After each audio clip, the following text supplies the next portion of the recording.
Another concept that came up in a recent group was this idea of how we essentially are getting our purpose and our why, how we're measuring ourselves with by standards that are given to us, and that we're always measuring how we're doing, where we're at, and how we measure up to those that are around us.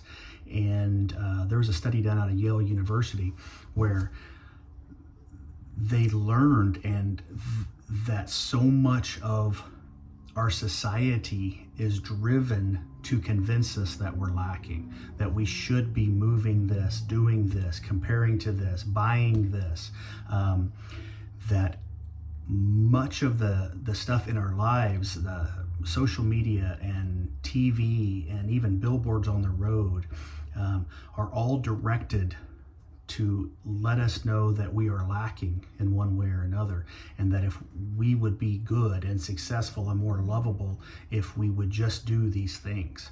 And that initially causes us to feel lacking and hurting and wanting something more.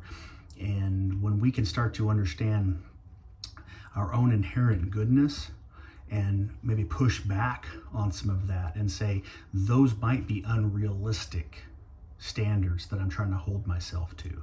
And when we start to turn our focus into who am I?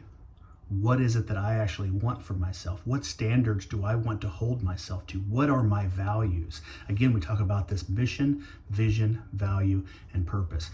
Understanding our values and then living out of those values and making sure that any judgments I'm doing on myself, any accountability that I'm doing on myself, that I'm doing it with compassion, that I'm giving myself some compassion with that, and making sure that I'm moving and living and operating out of my values. But I have to learn what my values are.